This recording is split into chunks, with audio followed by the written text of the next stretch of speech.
¿Por qué si es cierto que yo creo mi propia realidad? Entonces, no se me dan las cosas como yo quiero. ¿Por qué si yo creo mi realidad, vivo una realidad que me hace sufrir? ¿Por qué no se cumplen mis deseos? Bueno, porque quien crea la realidad es tu mente superior, no eso que tú llamas mente, la mente de tu ego, que es una mente transaccional, depredadora, la cual prefiere invertir sus energías en cazar alimento, alimento emocional, en vez de embarcarse en la titánica tarea de crear realidad propia. Para eso lo que hace es engancharse cual garrapata a un perro a la realidad colectiva, a la red colectiva de realidad, esa burbuja de la que habla David Topy, la cual está gobernada por las fuerzas fatales de la dualidad. Es como vivir en una gran ciudad. Es súper cómodo, pero amorochadito. Los mismos pisos, los mismos zapatos, la misma comida, la misma ropa, las mismas calles, el mismo panorama para todos. Un escenario que encuentra en esa misma comodidad la trampa mortal, que al final te quita energías para crear tu propia realidad y de la cual debes emanciparte para lograrlo. Es decir, te debes aprender a separar de esa red y no morir en el intento para crear tu propia realidad. Y separarse de esa red es vaya tela. Pero definitivamente que con el hecho de repetir la frase una y otra vez no estás haciendo nada. Como la mayoría de las personas, que al ver fracasar sus intentos de crear realidad, regresan a su tradición de, como garrapatas de un perro, chupar de la red colectiva. La mente parasitaria y materialista del ego vive en un mundo de causalidad. Por eso es incapaz de entender patrones y diseños que operan en planos de conciencia más abstractos, pero que aún así gobiernan todo lo que ocurre. Por eso le tiene tan difícil a la hora de crear con la potencia y profundidad que hace falta para poder estar hablando de crear realidad. Y eso solo se obtiene luego de aprender a operar entregándote al flujo de energía. Para poner un poco más claro, es como la metáfora del oceanógrafo versus el surfista. El oceanógrafo estudia el mar con fines científicos / corporativos, usando sus instrumentos de medición, siguiendo protocolos, versus el surfista que se dedica a surfear la ola, disfrutarla y amarla al mismo tiempo. El que ha surfeado entiende de lo que estoy hablando.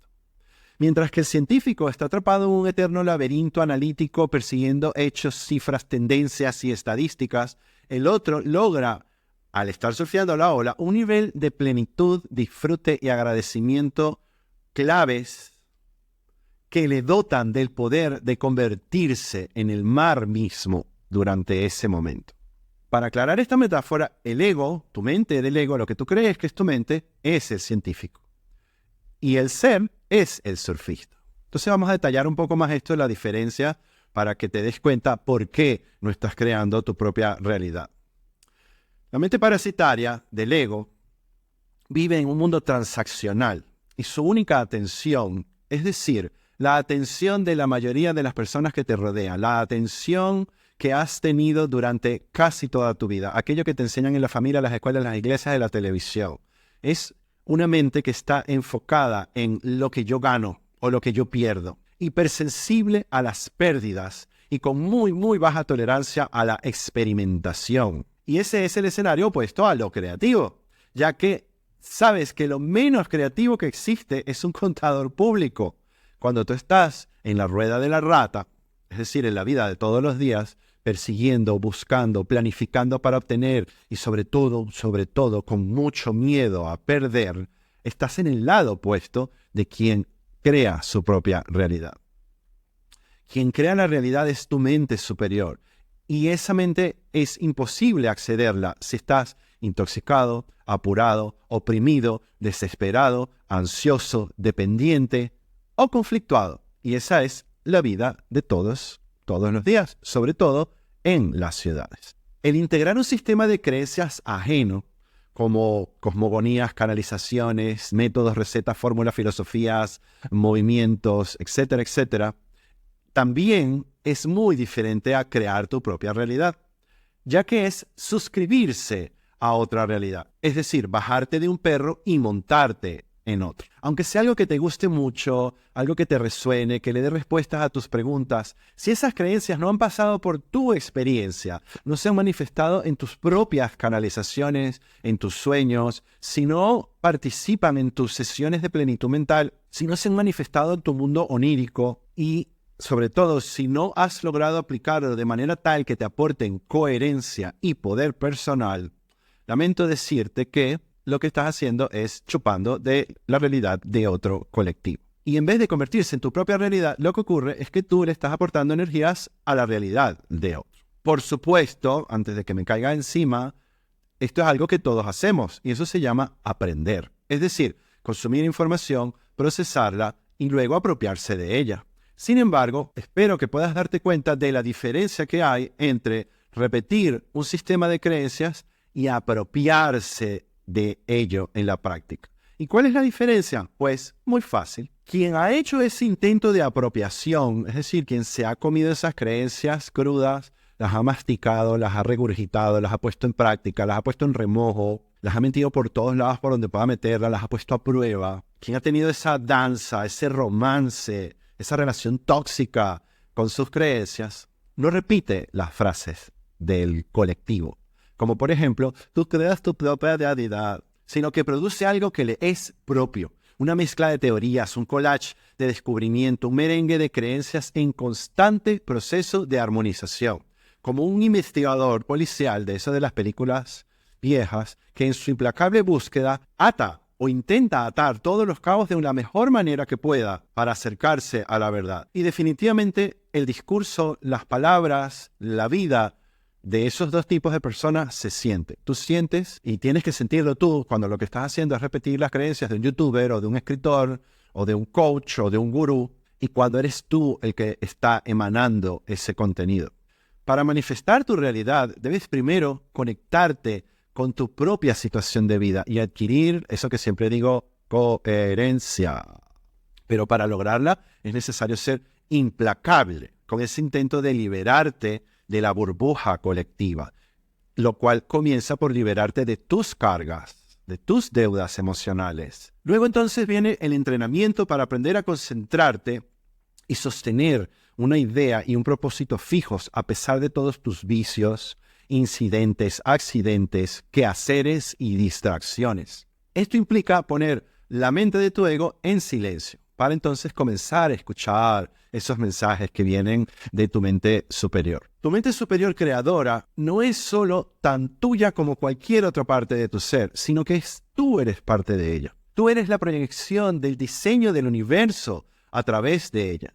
Y en la medida en la que estés conectado con ella, entenderás de qué manera siempre has estado manifestando todo lo que has necesitado manifestar para aprender lo que has necesitado aprender, para soltar lo que tienes que soltar, comenzando por esa infantil e ilusa noción que tienes de ti mismo. Por otro lado, como bien lo explica la historia de Brahma y Maya, la manifestación de realidad es un acto de naturaleza artística, lúdica, experimental, incluso hasta humorística. Si te lees esa historia de Brahma y Maya, te darás cuenta de que todo es un gran juego, una broma, un reto. Y sobre todo totalmente carente de miedo. Es un ejercicio artístico que carece de miedo y le sobra jugueteo. Entonces, en la medida que tú seas víctima de las nociones dualistas primitivas de este capítulo de Los Simpson que nunca acaba, como la causa y el efecto, la planificación y el resultado, la necesidad y el merecimiento, los deberes y los derechos, el bien y el mal. En esa medida que estés pegado a esas nociones y que sean esas las que definen tu vida y tu día a día, tu intento de crear realidad será débil y tus resultados pobres, como el de la colectividad. El poder manifestador proviene de una conciencia unificada que ve a todo otro como un otro yo, gobernado por un sentimiento de hermandad, amor, plenitud y entendimiento. Y sobre todas las cosas, de agradecimiento. Todo eso junto. Si tú no has logrado superar la otredad y la discriminación, y no me refiero a la discriminación racial, sino la discriminación de el no haber logrado ver al otro como un otro tú. Entonces, no vas a poder conectar con ese agradecimiento del que te estoy hablando. Y por ende, tu intento será débil y tus resultados serán pobres. Definitivamente hay una gran diferencia entre cumplir tus deseos y manifestar la realidad. El poder manifestador viene de la mano de una súper antigua noción de que lo que vemos en la Tierra es solo un reflejo de lo que ocurre en nuestro cuerpo. Noción que tienen en común las doctrinas ocultas antiguas en todo el planeta. Es por eso que en la medida de que esa realidad que tú quieres manifestar está basada en deseos externos como tener, ganar, vivir en algún lugar, lograr metas, lograr proyectos que cambien tus relaciones, etc., tu intento será débil y tus resultados serán pobres. Pero en la medida en la que ese intento de creación de realidad tenga que ver con un cambio en tu modo de vida, en tus hábitos, en la forma en la que tratas a tu cuerpo, entonces tus resultados serán más poderosos y tangibles. Entonces te empezarás a dar cuenta de un montón de cosas, de por dónde van en realidad muchas doctrinas y cosas que ahora parecen ser religiones, cosas que no te cuadran. Claro, no te cuadran porque no has estado ahí, porque no las has estudiado a fondo y no has terminado de entender esta joya que, no sé si estoy profanándola, pero te estoy regalando de que es que no hay ninguna diferencia entre la divinidad y la salud. Entonces, en vez de concentrarte en que se cumplan tus deseos, enfócate única y exclusivamente en empoderarte desde dentro. Limpiar tu vida, sanar tu historia familiar, sanar tus relaciones, trabajar el modo de vida parasitario, resolver tus conflictos, perdonar tus deudas y aprender el olvidado arte de vivir el presente y aceptar las consecuencias de tus actos. Hasta que no entiendas y sobre todo practiques estas nociones y desarrolles estos poderes. ¿Qué poderes? Bueno, el poder de sentir ese agradecimiento pleno en algún momento de tu día. Eso es un poder. Eso no lo hace el que quiere, eso lo hace el que puede. Eso no es un comando moral, el sentir agradecimiento. Cuando sientes plenitud, entendimiento y agradecimiento por toda la vida que estás viviendo, te encuentras en una posición privilegiada ante quien no lo puede hacer. Y por eso es que tiene sentido todo el montón de cosas que suelo estar mandando a hacer, que Castaneda manda a hacer, la búsqueda de la impecabilidad, la emancipación de la burbuja, el soltar los nexos familiares, en mandar para el carajo a todas las personas que no te sumen, el abandonar las nociones que tienes de ti, romper la continuidad, etcétera, etcétera, etcétera, tienen como objetivo el ponerte en esa privilegiada posición, en ese privilegiado estado mental de el que puedes sentir plenitud, entendimiento y agradecimiento al mismo tiempo, el cual se convierte en un poder que no te estás imaginando. La coherencia es el camino para llegar a obtener ese poder. Sin embargo, la coherencia no es un destino, es un camino, es un modo de vida. Por eso siempre vivimos hablando de la impecabilidad y del camino del guerrero, que es para mí el mayor aporte de Castaneda por encima de si existió Don Juan o no existió Don Juan y todas esas estupideces. No se trata de ser coherente y ya. Ser coherente ya es per se una meta bastante compleja a la que se llega quizás luego de un arduo trabajo de autoconocimiento, de crecimiento personal que podría tardarte décadas.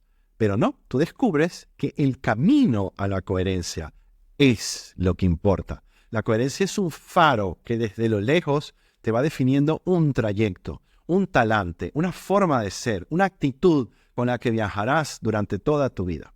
Y entonces, algún día, te habrás dado cuenta de cuánto ha cambiado todo. O sea,